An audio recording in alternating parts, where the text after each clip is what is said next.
Should I just go ahead, get started here with the status real quick, and then Andy can jump in on his part today.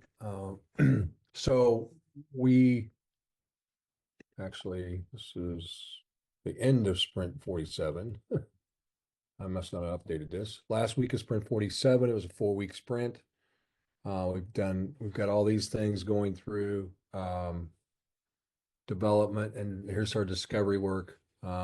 We are going to have soon, probably next week, we're going to have a full UAT plan, which will show all the dates for all the features coming out in 2026. Each of the UAT sets, we should have that out next week, which will give you a better idea of what to prepare for. So that's kind of where we're at on status. We have about 12 sprints left in 2026 to get this knocked out. Still doing some discovery work, but a lot of development work. So thanks, everybody. Andy, I believe you're on. Is Andy here? Hey, thank you, Al. All right. First, I want to say thank you to everybody who got in and tested the goals and objectives. I appreciate that. Um, we went through the majority of the notes last time. There was just a few more here to go through today. Uh, so it looks like Crystal Adams put some notes in here. Are we ignoring the fact that a person might have a goal or objective that is directly related to a WIOA service? So right now, we don't we're in UAT, we haven't had the ability to add services yet. The goals and objectives are all going to be directly related to services. So once we're able to add the service, you'll be able to connect those. Um, yeah, since the dates for the goals are tied to services, what if a person's objective has nothing to do with the direct WIOA service? So, I mean, all the goals, yeah, the goals will be tied to the service, but obviously objectives are going to be tied to the goal, and you're not going to be able to complete the goal without those objectives. So it may not be directly related, but the service should still be tied to the goal. And again, once services are in, then the goal can be tied to the service. We owe career planners who really embrace more holistic, customer-centric philosophy of helping people might give other than WIOA. Will there be services for referrals that auto-populate, for example? I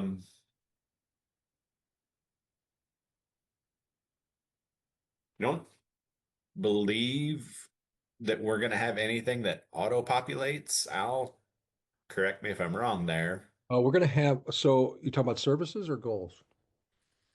Goals? So this would be services for referrals. Yeah, we're going to have services that are auto-populated, like, let me see here. Will there be services referrals that auto-populate? You mean coming inbound, if that's what you're saying, inbound or outbound? Like, when you say referral, are you saying I'm going to refer a service to a different provider, or I'm inbound, I'm going to provide a service? I think you're saying referring out, correct? Okay, so I'm just, I think and it's been a hot minute since I wrote this commentary. So, um, but what I'm asking is that when we currently, like in our local area, when we develop an employment plan or a service strategy for one of Hmm. our participants, Yep, it can include things on it that we don't directly do. correct. Like That's it's fine. like they're Yes, like part of their goal or their objective or whatever you term you want to use for it. The yes. purpose and the plan for that person could include referrals to other agencies. It Yes. could include that they have to explore on their own some sort of financial thing in order to move forward. It could include a whole variety of things that aren't directly tied to what is listed right now as a service matrix service, which I understood that in this part, the whole idea of developing this particular type of universal career plan was going to be tied to existing WIOA services that are attached to the service matrix, and that it's all going to feed into it. But is there any flexibility for those things that are not directly tied? Yes. So That's you'll what be I able would to, ask. you'll be able to assign a service that can be referred. Okay, so the referral engine that we built that's in actually pilot right now, or UAT right now, that will be integrated into IWDS 2.0. So if you have a service that you're not providing, or your providers in your we are not providing, you can refer those out. Okay, I think that's what you're meaning to say. Now, auto-populate, I'm not for sure what that means, but you'll have ability to say, I want to refer this, select the service and refer it. Okay, now, and then that whole referral engine does the referral tracking, and you'll be able to go in and see, is it getting done, and all those kinds of things. Now, also, when you say auto-populate, though, that brings up another thing is we are going to have a place in here that's recommended services. So according to the um, the pre-screening and the assessment questions and all those kinds of things, the system will have a set of recommended services that'll be on a recommended services page that you'll be able to see for each of those customers also. Okay, so that kind of covers an auto populate, I guess. And then you can later on you could pick those up and use them or not, but they'll have a recommended set of services there. So That's kind of what I was those thinking. two things. Hope Auto those are- populate as well. I would think of that's Go ahead. will it create a will it yeah, would it generate something in the system to recommended referrals to partner agencies? Because again, it's minute. I don't know if it's just me, but we can't really hear you. Sorry about that. There we go. Second. Roy, we're having trouble with you here. We can't hear you.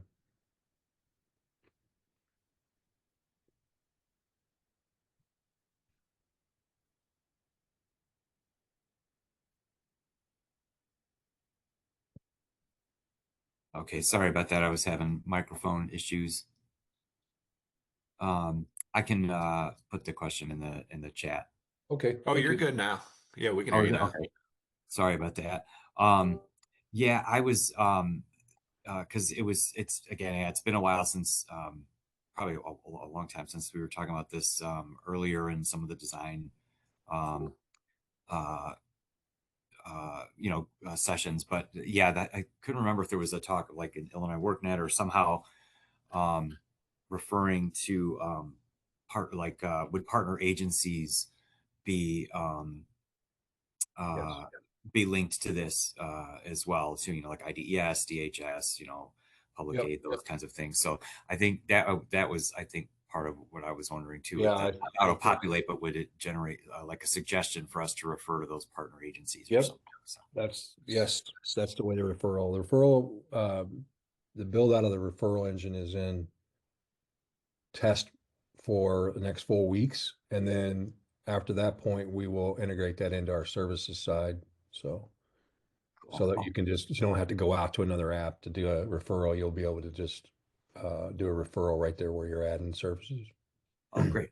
Thanks. Yep. Sorry about the audio No issues. problem. That's right. Okay. Okay. For the next part here, we're supposed to be able to put plan date end dates on objectives. Every time I choose one, shows it's edible, but it really isn't. So, yeah. So,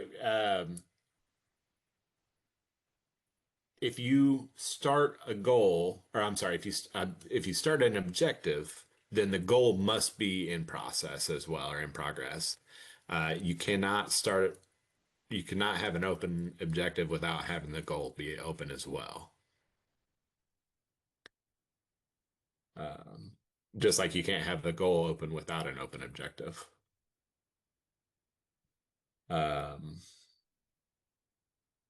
Not okay. So the next part, I have to admit, not wild how the section's working, feels very cumbersome. Okay.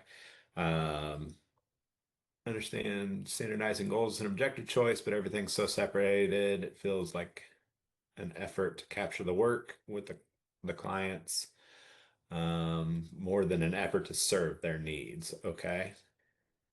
For example, under singular goal, why the objectives broken out, feels like every goal needs 3 or 4 objectives minimum. So your thought is to have, instead of selecting all the objectives separately in each section and filling them out, you want a checkbox and then edit dates after that.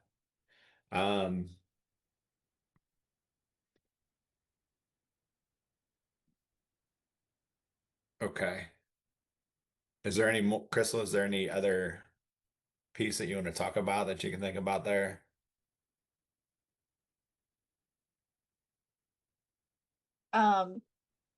Well, I mean, just like I said, it's been a while since I wrote this down.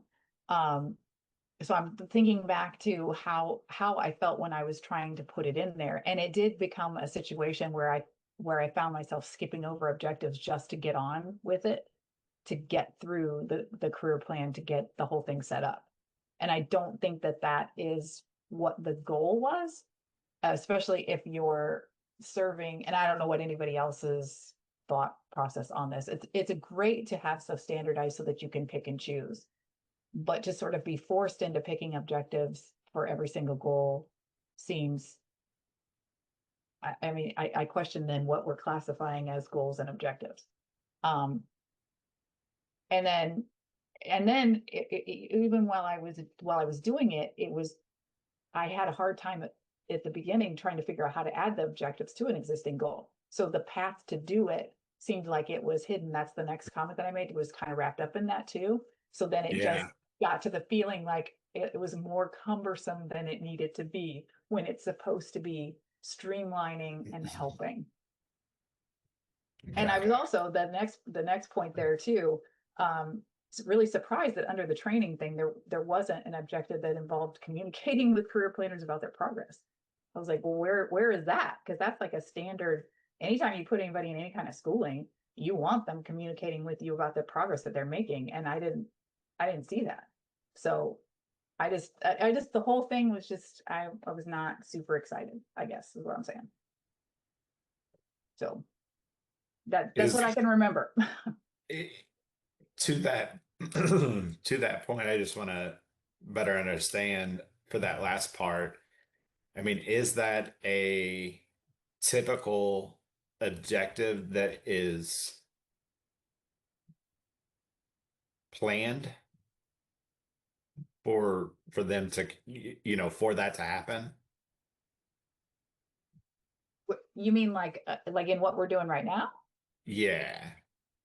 Oh, I mean, for sure. Every time we sign a person up for any kind of classroom training of any kind, it's written right into their IEPs and ISSs that they are going to agree to communicate regularly about the progress that they're making, and that they're going to be turning in their grades, and they're going to be, I mean, the regular progress reporting is written in as a part of their training plan. Okay. Okay. Yeah, that better helps us understand. Okay, that sounds good. Very good feedback. I really appreciate that. So we will take that into consideration. And then the other piece on this editing goals, for the goals, I was not sure what short-term versus the intermediate versus long-term should be considered. Yeah, that's a pretty, we've heard that one a few times, and we got that feedback immediately too. So we'll need to info bubble that. we've got that. We'll kind of get that clarification in there. We may have talked about this before, but I cannot recall what the guidance around the number of goals the system will allow a career planner to select. Is there a limit? For example, I see a career coach entering or try to enter multiple employment goals for a customer due to feeling as if they will all apply. Yeah, get a lot. So that one I'm unfamiliar with that. I wasn't involved with the development. Is Olivia, Al, can either of you kind of touch base on that? We don't have any business logic in place yet, but that's something that we can do to like only allow so many of the specific types. They can enter multiple goals. We are changing that policy. It's not a one goal kind of career plan anymore, but there are some situations where, uh, you know, they're not necessarily going to get employment in the same industry while also getting employment in a new field they've never worked in before. But is there any limit to the amount of objectives tied to a goal? No. Okay.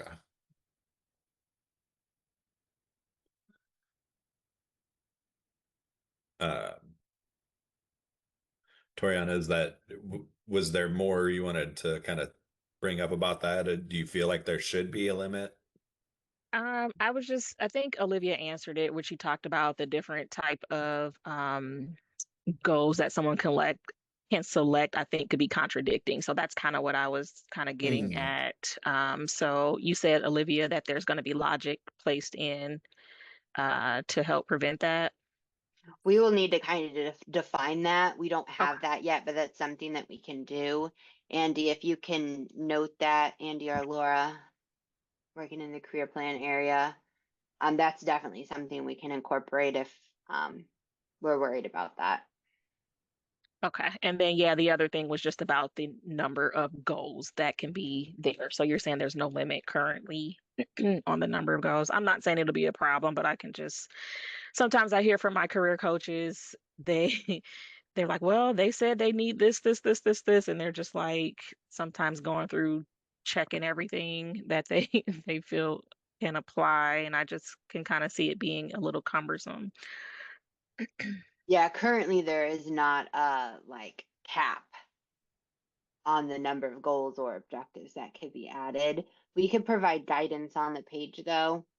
Yeah, I think that'd be good. But can we get a cap on it? This is Robert.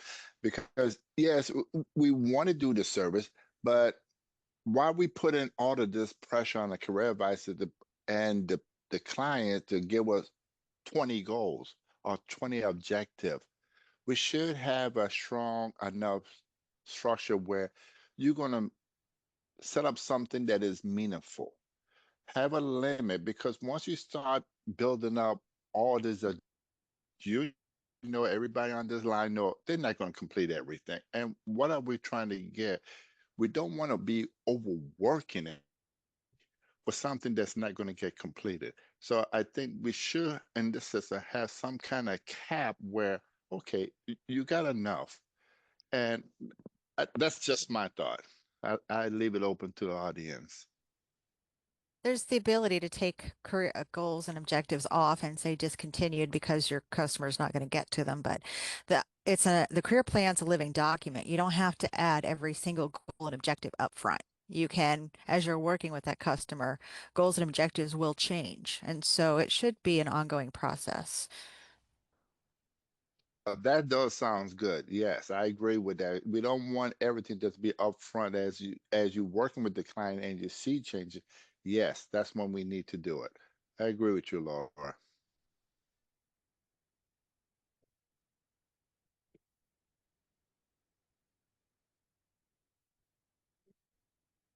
Give me just a second here and I'll get back on. Okay. Okay, sounds good. And then for employment goal, I selected new skills from your training or apprenticeship to get and keep a full-time job. Can you define what is meant by training in this? I asked because when I tried to add an objective, the only option that came up referenced apprenticeships. Okay. I could see career planners thinking it applies to traditional post-secondary training or clarify that the goal is to find employment. Okay, so that's something we'll need to kind of take back and look at. And we can, yeah, we can work on getting that looked at and clarified. And then found a misspelling on an apprenticeship. So, okay, yep, I see it there. All right. Thanks for adding that screenshot too. That helps us. So that looks good. And I think that was, yeah, that was it there. As far as the table goes, yeah, we went through those. Okay, so from Crystal, I appreciate that from the table, the individual goals and objectives are hyperlinked so that you can click on one and be taken straight to it. I also appreciate that if the career planner has nothing to edit, the cancel button takes you back to the table. Rebranding comments from previous discussion, it's super blah. I appreciate that there is some attempt to show objectives grouped together under specific goals by changing the background color slightly. The icons are okay, I guess. Not sure if you could tell what they are if you had a tiny screen. Okay. It took me a minute to discover that I could click the drop down arrow and show only goals with the objective showing in the default. The list seems too overwhelming. I also noticed that the goals, I'm sorry, I forgot I didn't have that in. The goals appear in backwards order of the way I put them in. Huh. I don't think I've realized that. That's something we can take a look at for sure. Um, okay. I wonder, and I know it's been a while, Crystal, did you happen if you entered multiple objectives for a goal, did you happen to maybe start one? Like what do you mean? Like set the goal to active and you set an objective to set them one goal and one objective to in progress together? I think so. I was trying to do like all, pretty comprehensive testing, like some goals that weren't open, other ones that were adding all kinds of objectives and that sort of thing. But I just noticed that every time anything that I put in, it went in the order I put it in. And I just wondered if we were going to have like, is that going to be the same for everybody? Because then if that's the case, then it's really it's a free-for-all in terms of what the career planner is going to see when they go to the next person's file, instead of having like, are we going to standardize it so that always all the employment goals are at the top, or all, Crystal, we got feedback on this a while back. Folks wanted it ordered, so the most recently engaged with one always moved up to the top. We can order it anyway though, but that's how it's currently working based on the feedback we've got. Is your most recently edited ones go to the top. They're like sorted based on last updated. Okay, so if that's the, I mean, because I vaguely remember that conversation. I'm just wondering if at the time we didn't have it where it was workable, where you could work with it. But I'm thinking, Yeah, I'm now that you thinking see it. now, now that you see it, if you, when you're then going to the next person's file, you're, you'd be digging for the next, whereas if it was, I just can see it being frustrating. And then also if it's the last edited one, what if that's one that they achieved? So then the next time you go in, the achieved one that you don't care about anymore is the one at the top. Is that what that means? Yeah, and then as you engage with more, it'll go further and further down. But we can order it if we prefer they be like alphabetical or grouped by employment, education, training, follow-up. We can do that too. I mean, I didn't know if anybody else had any thoughts about that, but I think this is the first time we've actually been able to see it working. And I just, Yeah. that was something that occurred to me, that if I'm a career planner going between 20 different people, like in a week's time, updating all of their progress reports or something, I'd have to be going around and like searching to see, oh, well, how far down is it in this person's career plan in order to do the same thing, you know? I don't know. It was just something I noticed that I wanted to bring up. So thank you. Yeah, yeah. Thank you. And then Toriana's notes here. I like the look of the goal and objective table. Pretty clean and simple. Basic information. Just curious, sorry if I'm jumped ahead. I did notice in the key you have number of service associated with objective. Where will that information show on this page? Will there be additional drop-down hyperlink under objective that take you to the service?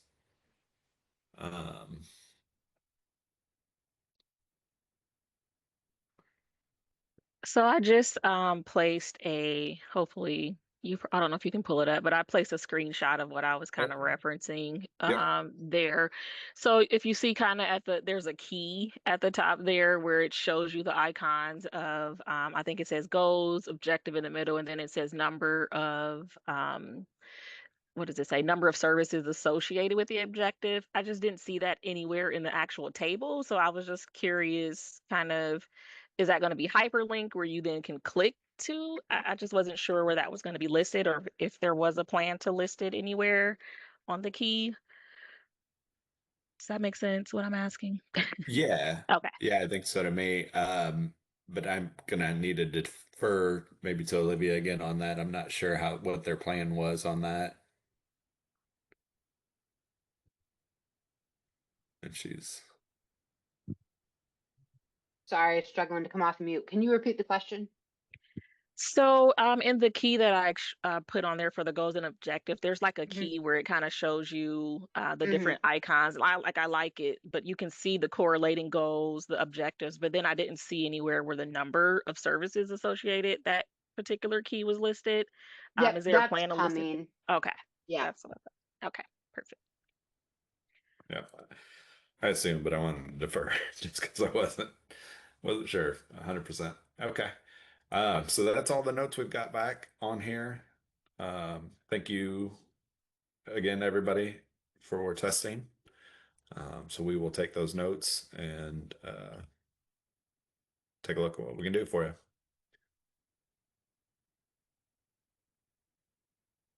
That's all I've got here. Awesome. Do we have anything else on the agenda for today?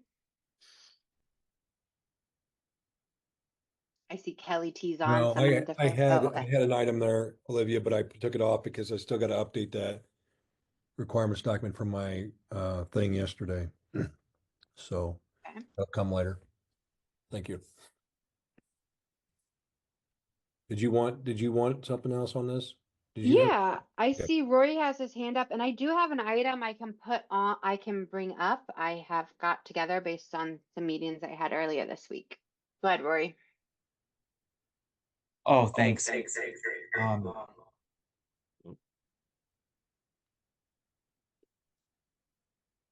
was wondering and I'm sorry, I think I might have asked this I'm starting to get my Tuesday and Thursday meetings kind of mixed up, but I was wondering if uh,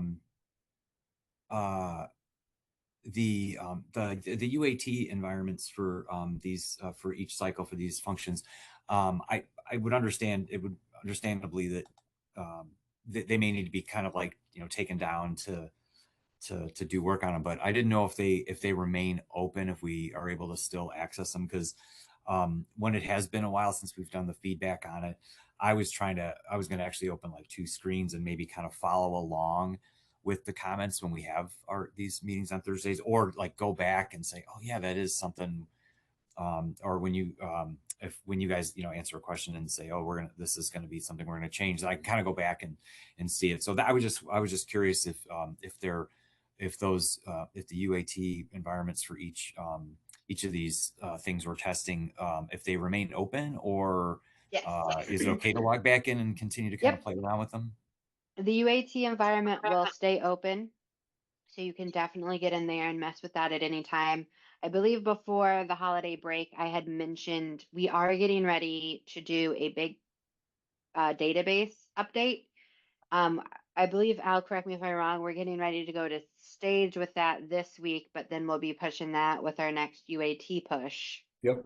I think it will be So- coming out the 20, I think the 28th is gonna be our next big UAT start. Okay.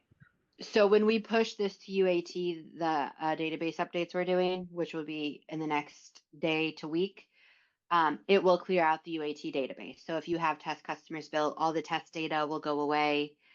So the UAT environment is open, but you will have to create a new customer the same way you've created customers in the past and engage that way.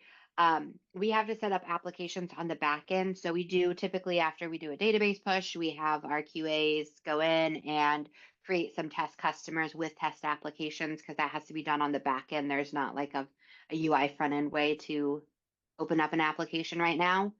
Well, like a full application where you can get to the career plan. So you're welcome to go into UAT at any time, but just keep in mind it is an environment that we're constantly pushing to at weird intervals throughout the day. It's not like production where we only push working items at the end of the day every other week. So it is a little more chaotic, and that will not be the experience you get in a production environment, but it is UAT. No, and I thanks. And I remember that now when we were talking about the entity and the training provider stuff. I was going to go back a while later, and one of the ones I created wasn't there, but I could still use the function. So I just started from Right. scratch. Okay, so that's the same concept. That makes sense. Thanks. Yep. Any other questions or comments before I jump into another topic I want to walk through you all with?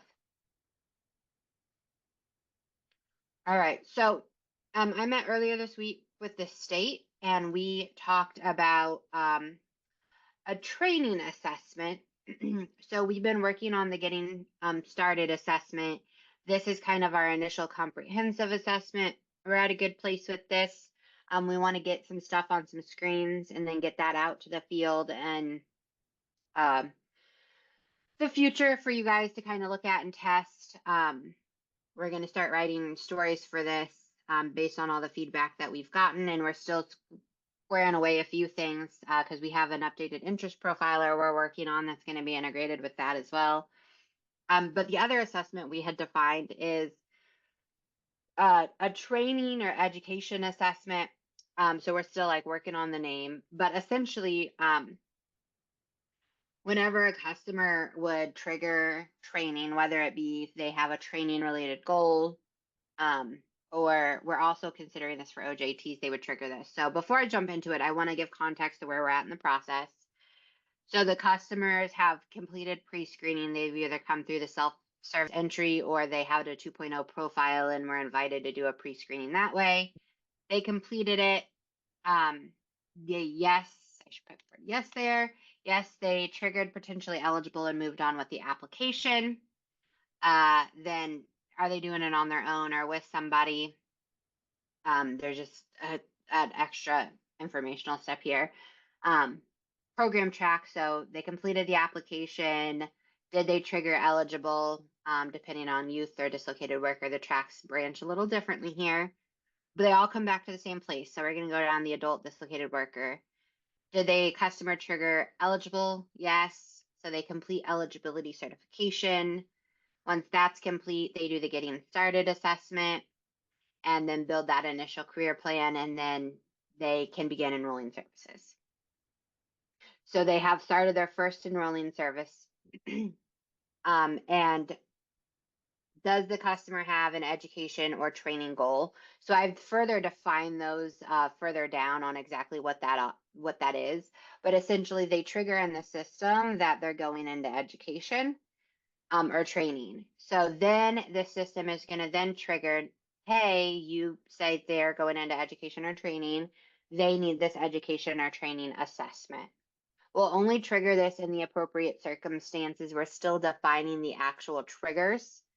But as we come down here, right now we've kind of defined that if somebody has the goal of finish a training program that to learn new job skills, or sorry, so hold on, something popped up on my other screen. Okay, or if they're going to earn a credential in a insert career cluster to get a better job, finish a registered apprenticeship, associate's degree, bachelor's degree, all of these would trigger this assessment. And essentially it's going to say before you can add a training service, I'm sorry, before you can have an actual start date on a training service, you can still add it, you just can't start it until this training assessment is done. We're also working on a similar type of assessment for OJT, work-based learning, transitional job. That would be a slimmed down version of the training because it doesn't need all the components that a full training would, but there are some things we still want to assess. Right now, I just want to focus on this training and education assessment. So whenever they trigger that, that's the customer adds a goal that triggers the training assessment. This table is just trying to kind of define what those goals might be. Then it's going to look which training assessment is triggered. And if it's the training and education one, we're going to come up here on this path. Now, I want to preface some things before we go into it. We had a very intensive all-day meeting on this earlier this week to understand at a high level what we're wanting to do with this training assessment. I have put together a concept based on that meeting. And before we actually start digging into all these pages and what all the questions would be, we wanted to run this flow past you guys to see if you identified from the local perspective in the field any holes of data we might want to gather for somebody going into training. So the assessment would be triggered. Again, you'd have to complete it before an actual start date can be added to the related training service. And a career planner would do this assessment with the customer. So our page one of this would be your career interest and choices. We would pull data from the pre-screening and then getting started assessment around any career interests they had identified. So there's some questions where they could pick, like they have a primary occupation in mind, or they have a field in mind. And then we're going to have the career and interest survey integrated. So we'll pull all that data as well, show you the results of that and the data that it spits out on what their top occupations are.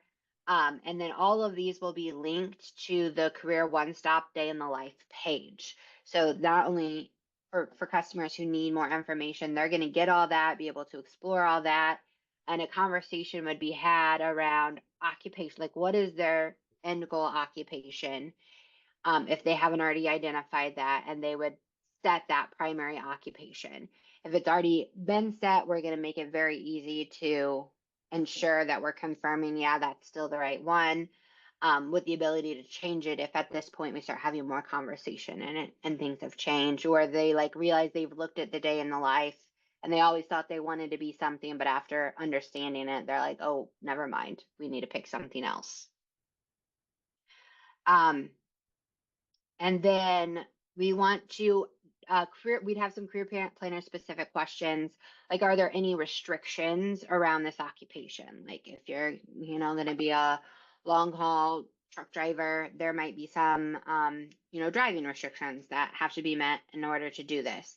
And so we are going to have specific questions, like we'd have a checkbox, like driving, health, legal, so on. And if you checked this occupation had those, based on the review of the occupation profile, then we would have some specific questions to make sure that if they can't have, so many traffic tickets or some kind of driving violation to do this job, that we're flagging this here and we're taking a closer look at the driving or the health requirements or whatever it might be. And then we're also going to be looking at skills gaps because we need to ensure that getting this training is going to help them get a job, and there's not already a job out there for them with the skills that they have that they're wanting to do. So we need to address that skills gap between where they're at and the skills needed for the occupation. And again, the occupation page will help guide that conversation. So that's what page 1 is really doing at, is looking at the occupation and where the customer is at and needs to be to get to that occupation. And then we move on to explore training options. So the customer will need to explore the ETPL. It'll be supported in 2 ways. If they explore the ETPL through Illinois WorkNet on their own and they bookmark programs, we'll pull those in and say, like, here are the ones they've bookmarked and they've looked at. We'll also have a button that we can trigger an email. The career planner can trigger an email to like send to the customer to say, hey, you need to look through the ETPL and bookmark programs that you're interested in, and we'll, make the determination together. A much better text, but essentially an email that would give the customer the link to the ETPL and encourage them to look through that and bookmark the ones they're interested in. And then the second option is a career planner can review with them and like select the different options. And we also want to look at supporting like a paper form. So customers who might not want to get that email and do it on their own with like bookmarks, they could take a paper form and fill it out as they look through the ETPL and bring that back in, and the career planner could input all those options to show that a variety of programs were looked at. And then a primary program will be selected after looking at the ones they're interested in and having those conversations. We'll pick the final program that we'll move forward with further evaluation. So we can change this program if we start to look and we realize, oh, you can't get there. So this is just the primary program that we're going to further evaluate here. And then a career planner question to kind of define like the rationale for that. Paul, you have your hand up. Yeah, just a quick question on the what is it, page 1 or is it page 2? Right there. Page 2. When you just talked about that minimum number of options needed. So what if a person comes in and they've already enrolled in and started and they're in like their second year of nursing program and they're requesting assistance with, because then they're going to be a nurse. So, but it's going to require a minimum number. We're still exploring that. We need to understand like what's the so what of the minimum number, because like in that example you gave is a perfect example of like they're not going to switch their whole program halfway through it just because of whatever. It's more for customers who come in and they're like, oh well, this one program fit me, and it's like, well, that's great that they did, but is that truly the best program for you? Let's explore. So this is something we have flagged, but I don't know that we will do this. We're still working to determine this. Thank you. And that example you gave is a great example, and I'll take it back to them as we continue to have these conversations. And I think we're kind of thinking like if it is a minimum number, it's going to be a very small number if we even have a minimum.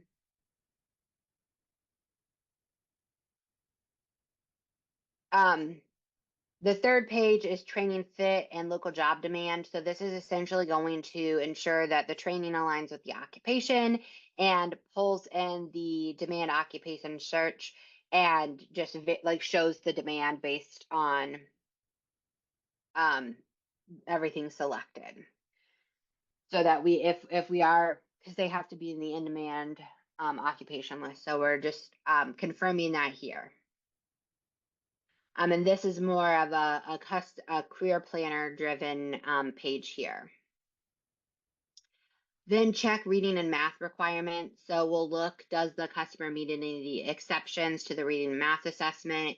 We'll have the list with the check boxes of like for the different options. If they pick one of, like they meet one of the exceptions, we'll have the supporting documentation uploaded.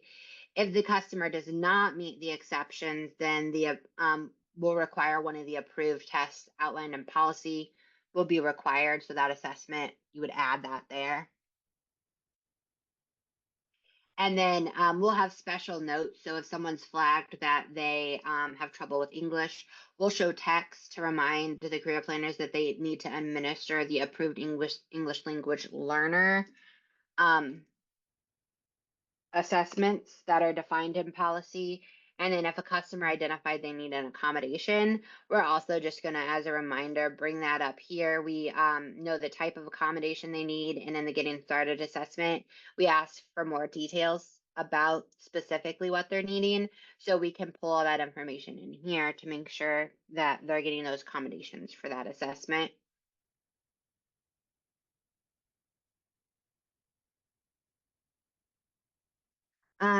Omar, I see your question. Is it possible to only request one ETPL in the case it is a college? The reason for this is to make sure the college holds the spot for the student and reassures the college that the customer is not exploring other options. I'll grab that comment and put it in as we have more of the conversation here around page 2. That's definitely something we can look at.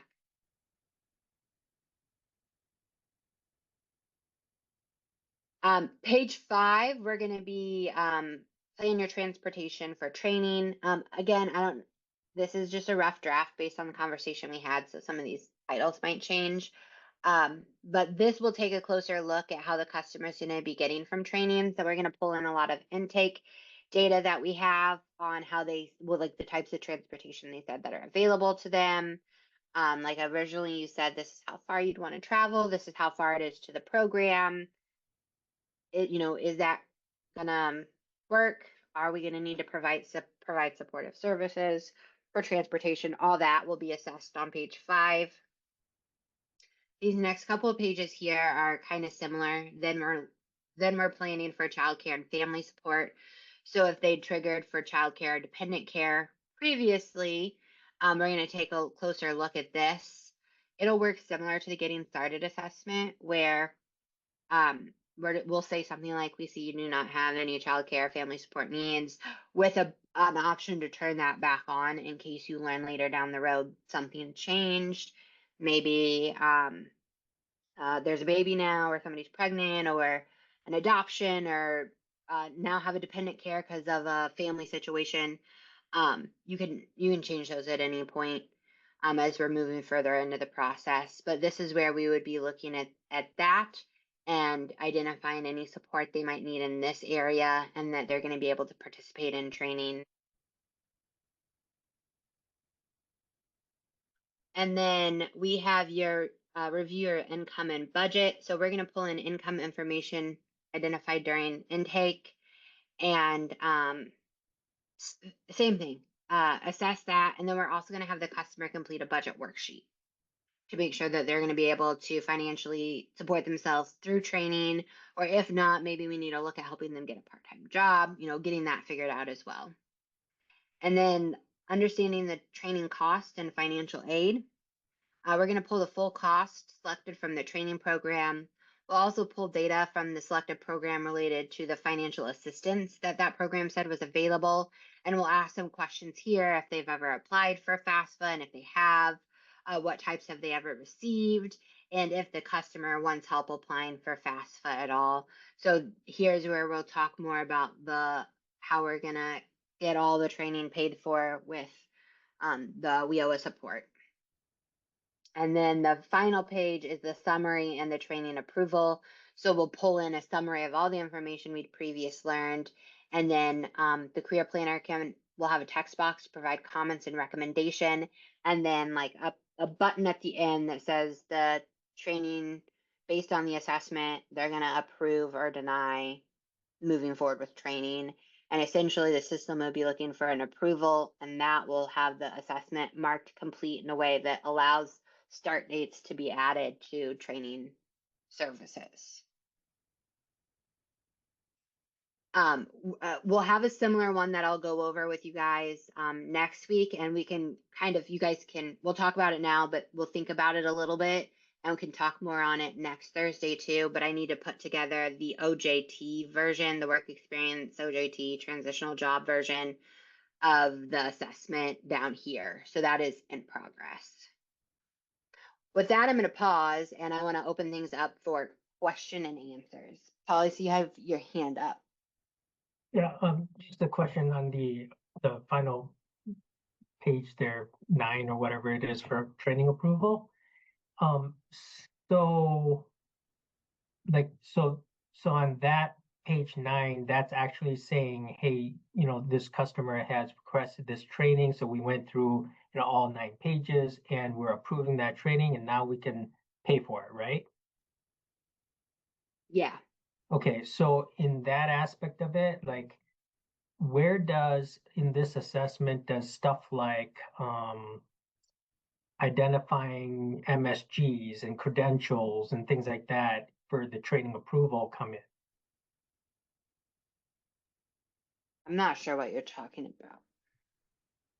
So, Tell me a so, little more about it. okay, so like when we're approving a training program, like somebody wants to come in and they want to be a nurse, right? Mm-hmm. So you do the financials, you do the interest survey, you do the CASAS testing or the reading and math testing assessments, so to see if they qualify and all that kind of stuff. So you do all of those things, and then they say, and then you look at the nursing program and you say, okay, it's going to be $20,000. So financially, you look at that and you say, okay, you have loans, Pell, all this stuff, right? The Mm-hmm. training program itself, then, based on the current planning policy, I believe, when you approve a training, you're supposed to also identify all of the MSGs and credentials, industry recognized credentials that would be obtained during the program and as a result of the program. So I'm just trying to figure out in this line of assessment of the 9 pages, where does that get identified? Yeah, so that is data that the provider identifies, right? Right. So we can pull So all that in. Are you presumably- saying the career planner needs to have visibility of that? Right, because presumably, the local areas, if I understand it right, would be looking at the training programs, right? And gathering all the data, and then that gets sent up to DCEO, who then is going to look at everything and then say, okay, we're going to approve this, right? But in doing that, they're going to be reviewing what MSGs are going to be there and what credentials are going to be there. But What is in DCEO this approving? process, would the career planners be able to, where does it fit in this 9-page approval process? Hold So on, that the let career me. planners know this is what I need to look out for and gather, whether it be grades, whether it be, whatever it is, every semester I need to collect this. Is there a licensing test? Is there a, that kind of stuff? I mean, like, So they need to know, like, here are all the program, like, outcomes, certificates, and then I believe there's a spot somewhere, maybe it's in here, and I'm not in the right one. We can easily pull all this information in. I know exactly what you're Okay. talking about. Let me see. yep, I just wanted to just make sure. So, because it's like having everything all in like one place where the group planner can see the training plan and what Yeah, the so like results right and here's a measurable skill gain, and then you can add, degrees. So we can pull all that in when we're like on the ETPL and they select a primary one. We can say like, okay, here's the expected outcomes of that program. Whether they're outcomes from like a credential level, associates, all that, or outcomes from more of our MSG area. We can highlight all of that. Great, thank you. And do you think that would make sense on the too many flowcharts? When they pick that primary option, then we'll display a significant, like we can pull in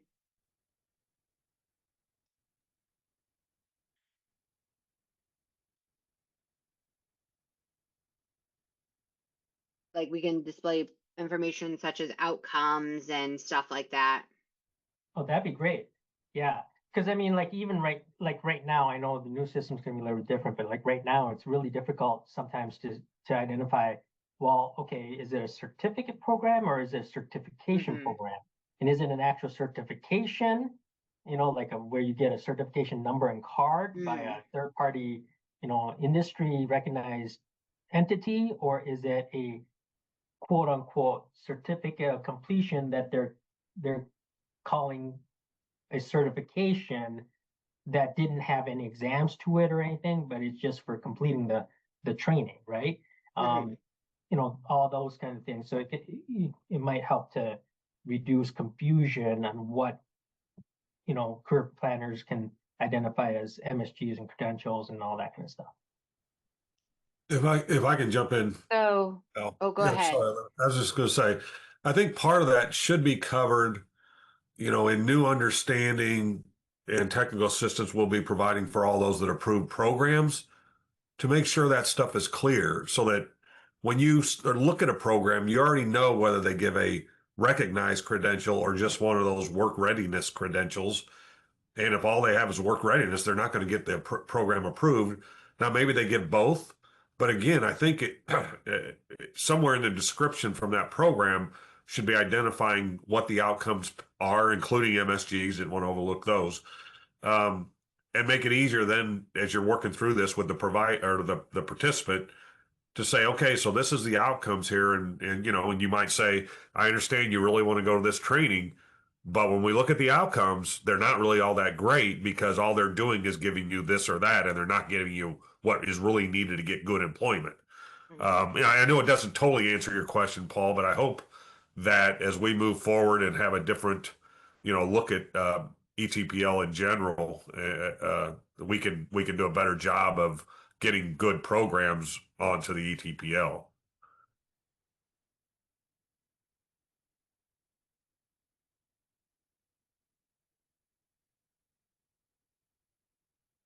And then I see items in the chat, and so I wanted to zoom back over here. So this training assessment is happening after the initial career plan is built. During building of that initial career plan, you'll add a training service. That's one of their goals. So that will trigger like, hey, they require a training assessment before they can start service. If it's determined that they're, not a good fit for training, they can still receive the career services and get assistance with getting a job or taking the first necessary steps to get to a point where they will be ready for training. But it is further down in the process. This is a very new process, as it was mentioned in the chat. Pre-screening is a whole new concept. The self-service entry is a new concept. We've also switched up application. So we're working on putting together, we have a whole team of lots of people working on putting together a training plan, rewriting the policy, and getting all of this new process put together in training policy and procedures that will start working through leading up to implementation and then through.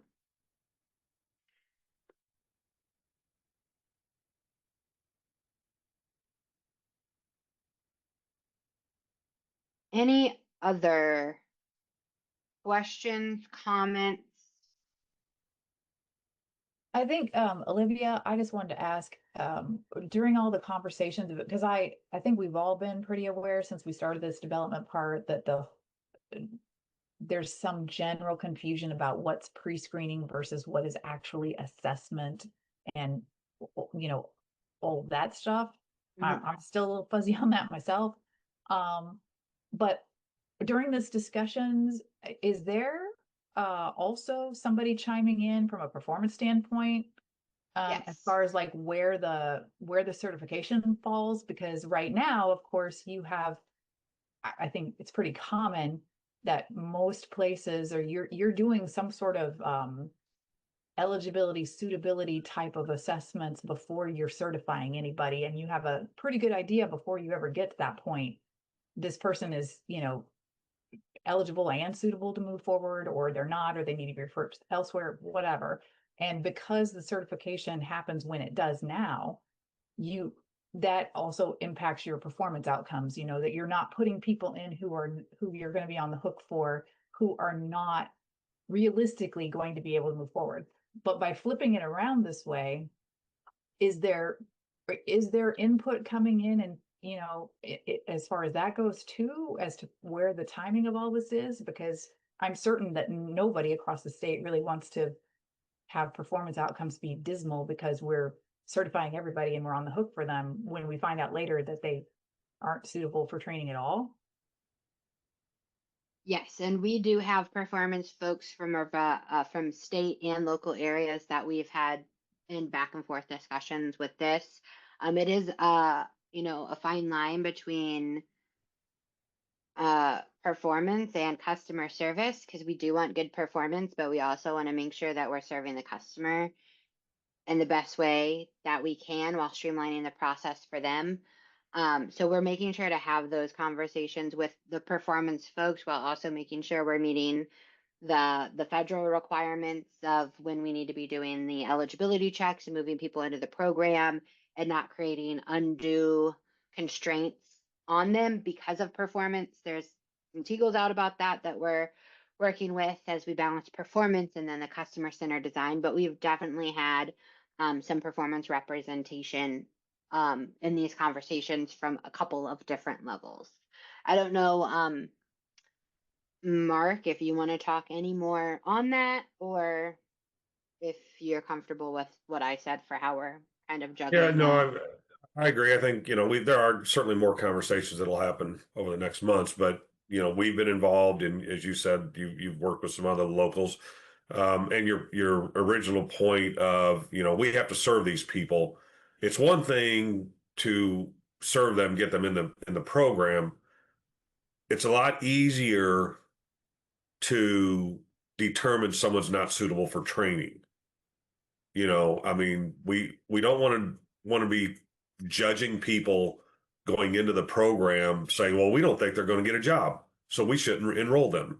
Well, that's what we're here for, is to help them get that job. So, that shouldn't be an issue from an enrollment standpoint. From a training standpoint, yeah, if they're not suitable, then you have to explain that to them as a career planner to say, we've got some work to do if you really want to go into training because you want to be a nurse and you need training to do that or whatever the job is, but you're not ready for that now, and we need to help you get ready for that. And so you don't prematurely enroll them in training when they're not ready, but that doesn't mean they can't get it in the future when they do become ready for that. I mean, that's our whole system, in a nutshell, is what we're doing.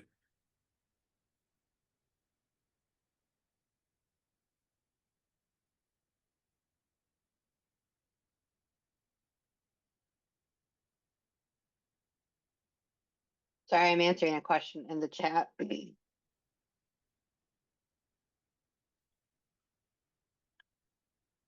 So just because they complete certification doesn't mean that they will be marked as an active participant. They do have to get an enrolling service. It is different for youth and than adult and dislocated worker. So youth, they actually have to get that first enrolling service, the getting started assessment and initial career plan.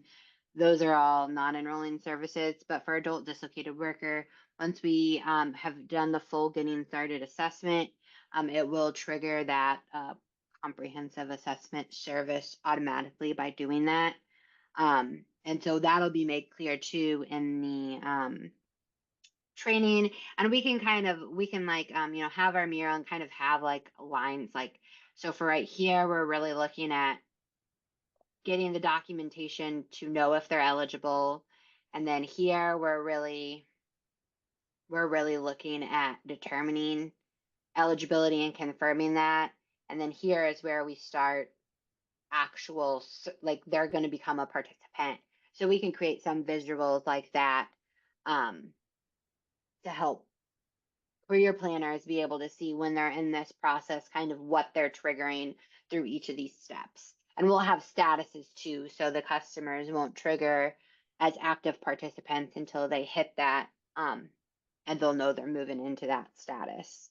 And we do want to have more visibility too of the performance measures that the customers are triggering. So we're going to have more visibility on that in services and when different actions are performed, just to make that a little more clear to the career planner and the field staff as they're engaging with these things. I think Olivia, given all of that, I think it would be super helpful as like a training side point to as we look at the train the trainer information and what we're supposed to be giving out to career planners and everything. I think it's going to be super helpful to have a very definite, clear definition of what pre-screening is versus assessment, training assessment, getting started assessment, because we're using the same terms for very different things. And right now, everybody across the state, an assessment is something that happens before certification and eligibility determination. That's what's happening. Okay, so we need to redefine that and be very clear on our terms Yes. for 2.0. Okay. I think that's essential. I mean, I'm not disputing, and to go back to Mark's point, I don't think anybody here is disputing what we're supposed to be doing or anything like that. It's just in practice, up until this, assessments have been happening as a part of the process to determine where somebody goes and we don't want people getting into the program and being disappointed down the road. They've done all these assessments and things and then find out, oh, sorry, especially if the getting started assessment is going to trigger an enrolling service, but that's happening before you're talking about the training assessment part that you were just describing.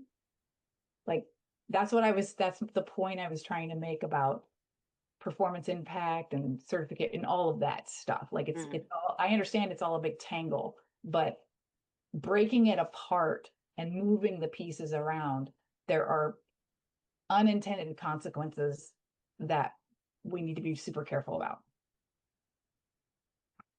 Definitely.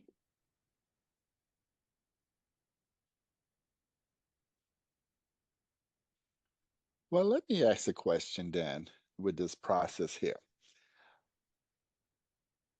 With having an agreement with a provider to do some training and stuff, which would not fall under ITA, would a new system be able to capture that this is not a ITA? And how would the new system capture this within a performance measure, a measurable skill gain?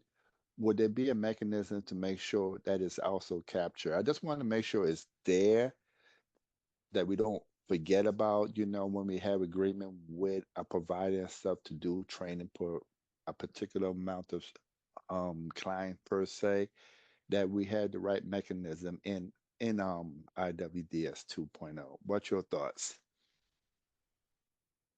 Yeah, so we're going to talk about that a little more when we get into services, and we do have ways to determine, is this an ITA, is it not,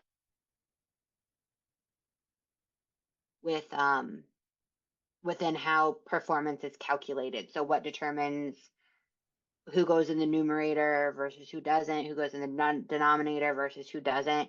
So we're continuing to have those conversations. We're going to be getting into services more, especially in UAT here soon, and we'll continue to flush out the business logic around those, and then we're going to tie them to performance. Awesome.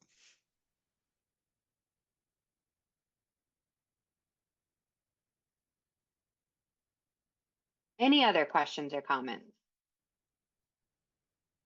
I had one, but if it's one that needs to be tabled, that might be more appropriate for the Tuesday training meetings or for a later meeting of this Thursday discovery group once the assessment screens have started to be developed, and once you guys are ready to present and talk more about it, I could always table it till then. But my colleague who's not it wasn't able to be on the call today, and one of the career planners that we were talking about with helping testing and stuff, they had the question about the pre-screening, and I tried to answer it. Hopefully, I answered it correctly. I was saying that I believe you had said that some of the, or maybe all of the questions, the responses from the customer doing the pre-screening will be imported into the screens that we would then continue completing with them in the quote unquote assessment, the formal assessment screens.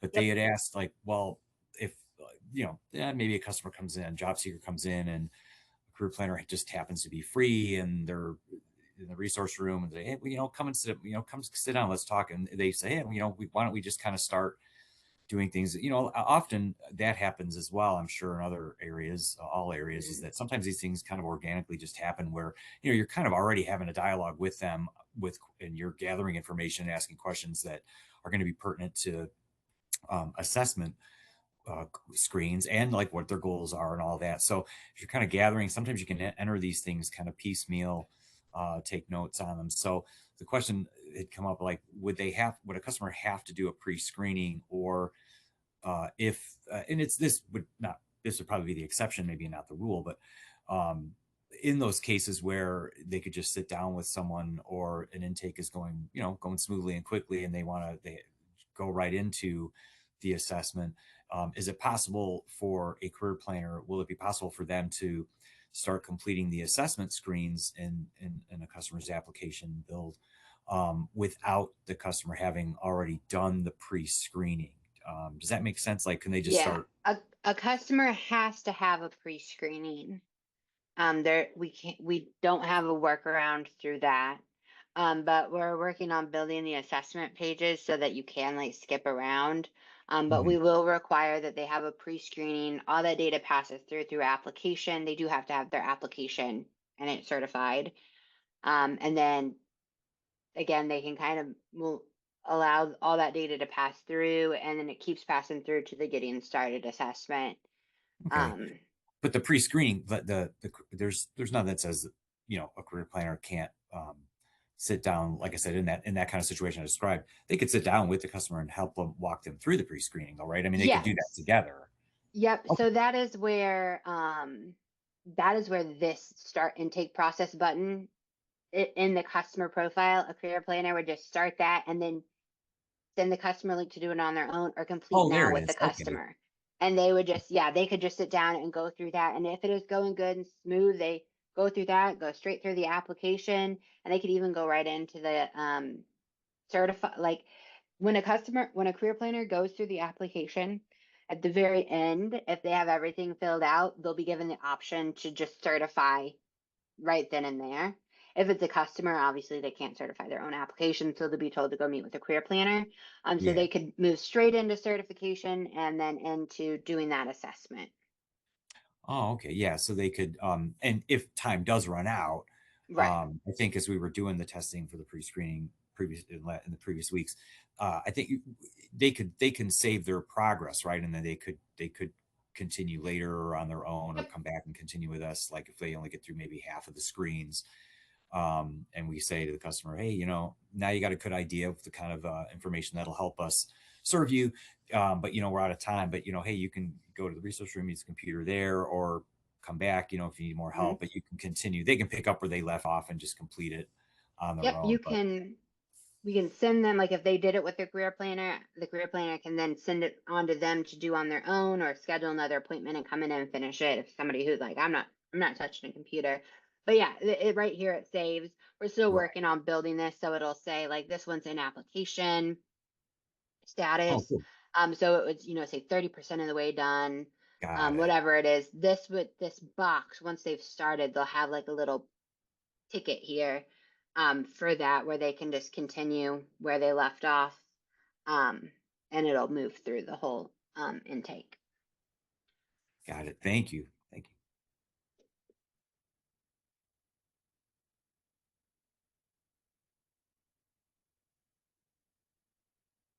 Any other questions or comments?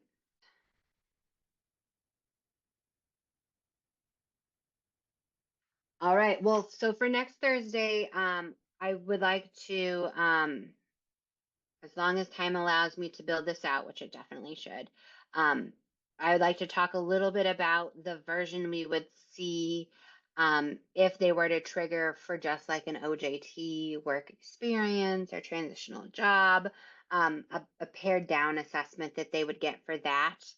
And then again, I'll reopen this back up for any questions or comments if you guys have anything. This is my working board. I'm going to pull a copy of all this stuff out that you need to see with the flow, and then the flow of like, here's how we got to where we are. And then I'll pull this. This is just a high level, like what do we already know from the other various areas. and then sends this out for you guys to look at. So that you can look at this ahead of next Thursday in case you do have any questions. Again, just keep in mind that this is like our first step, kind of what we're trying to do in these areas. And we want to make sure we're like on the right path and haven't missed something before we start building out all the questions that would support these pages. So we'll meet again next week and talk about this some more. With that, I'm gonna let you all go just a little bit early today, but I appreciate your guys' time and look forward to more conversation next week. Thanks all. Oh, thank you. Have a great day. Thank you.